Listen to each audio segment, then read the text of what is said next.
खून से मन की पीड़ा और पति की मौत के बाद मदद की मांग लिखकर शिक्षा मंत्री के आवास पहुंची दिवंगत गेस्ट टीचरों की पत्नियां।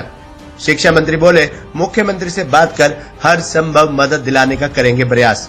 गेस्ट टीचरों के अनुसार अब तक करीब 184 अतिथि अध्यापकों की मौत हो चुकी है, जिसके बाद उनके परिवार रास्ते पर आ गए हैं। अब दिवंगत अतिथि अध्यापकों के आश्रित 58 वर्ष की आयु तक वेतन दिए जाने की मांग कर रहे हैं। इसी मांग को अपने खून से लिखकर आज प्रदेश के विभिन्न जिलों से आए अतिथि अध्यापक शिक्षा मंत्री कंवरपाल गुर्जर के आवास पर पहुंचे। पुलिस द्वारा कुछ गेस्ट टीचरों को ही शिक्षा मंत्री के पास जाने की अनुमति दी गई। विभिन्न जिलों से आई दिवंगत अतिथि अध्यापकों की विधवाओं ने अपना दर्द बांटते हुए कहा कि उनके पति राजकीय विद्यालयों में बतौर अतिथि अध्यापक कार्यरत थे। वर्ष 2019 में सरकार ने एक्ट बनाकर उनकी नौकरी को पक्का कर दिया था, लेकिन अभी भी उन्हें भत्ता व अन्य सुविधाएं नहीं मिल रही हैं। अब उनके पति की मौत हो चुकी है, लेकिन उनके देहांत के बाद भी उन्हें उनका वेतन नहीं मिल रहा है, जिस कारण उनके बच्चों के लालन पालन व परिवार का खर्च लाने में दिक्कत आ रही है। गेस्ट टीचरों ने मांग करते हुए कहा कि 58 वर्ष की आयु तक मृतक अतिथि अध्यापकों की विधवाओं को वेतन दिया जाए। वहीं शिक्षा मंत्री भी दिवंगत गेस्ट टीचरों की पत्नियों को की पीड़ा सुनकर भावुक हो गए। उन्होंने उनकी मांगों को जायज ठहराया और कहा कि वे इस बारे में मुख्यमंत्री से बात करेंगे और कानून के दायरे में रहकर उनकी क्या मदद हो सकती है, इस बारे में गंभीरता से चर्चा करेंगे। हमारी मांग है जी, गेस्ट टीचर थे मेरे घर वाले, 2020 में डेथ हो गई थी। उनकी जॉब सिक्योरिटी दी हुई उनको, हमें कुछ नहीं मिला है। उनकी बीमारी पे बहुत ज्यादा खर्चा हुआ था, उनके बाद हमें 1 रुपया भी नहीं दिया है, कुछ नहीं मिला। जो सिक्योरिटी वैसे नाम की सिक्योरिटी है, कुछ नहीं मिला हमारे को। किस तरह की दिक्कत आ रही है? दिक्कत आ रही है, बच्चे हैं जी, बच्चों का पालन पोषण बहुत मुश्किल से हो रहा है। दिहाड़ी करते हैं, दिहाड़ी भी ऐसी नहीं भी परमानेंट दिहाड़ी हो, रोज चला जावे। कभी नरेगा में जाते हैं, कभी कुछ करते हैं जी, परमानेंट दिहाड़ी भी नहीं है। हमारी मांग यही है जी, जो सिक्योरिटी है ना, जो 58 साल तक जो सिक्योरिटी दी है नहीं, उसकी हमें पूरी तनख्वाह मिलनी चाहिए 2019 से। उन्होंने आश्वासन तो ठीक दिया है जी, कह रहे हैं मिल जाएगा। पारस शर्मा, प्रदेश महासचिव, हरियाणा अतिथि अध्यापक संघ।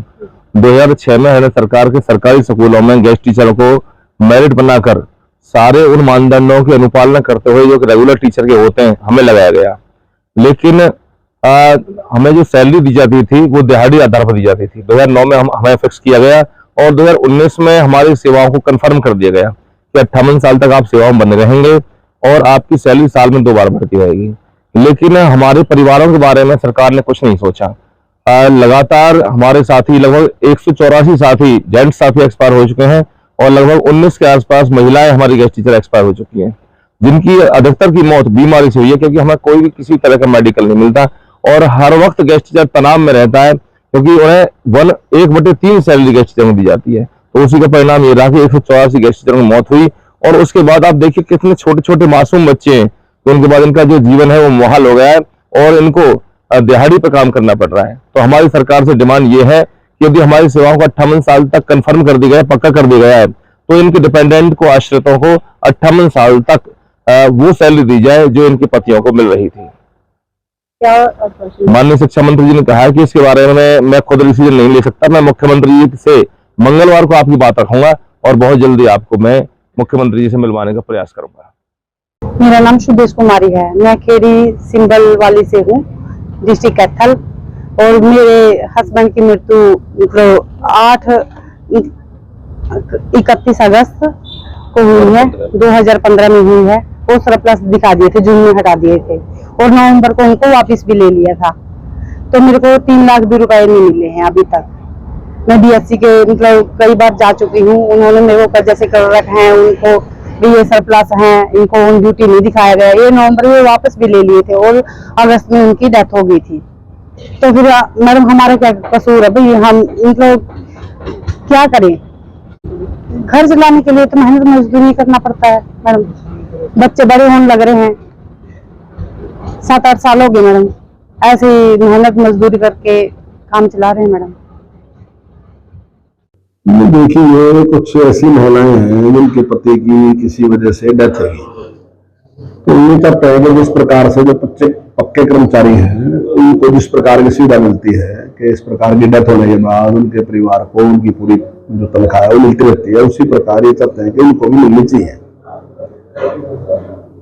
तो हम ऐसा तो खैर कर नहीं सकते नियम अनुसार, लेकिन मैं माननीय मुख्यमंत्री जी के साथ बात करूंगा इसके बारे में कि हम क्या मदद कर सकते हैं इसकी, कहीं भी जिस प्रकार से कोई तरीका और बनता है मदद करने का तो बातचीत करेंगे, पॉजिटिव में लेंगे हम। अगर हम कुछ मदद कर सकते हैं इनका तो निश्चित तौर से कानून के दायरे में मदद करने का प्रयास करें।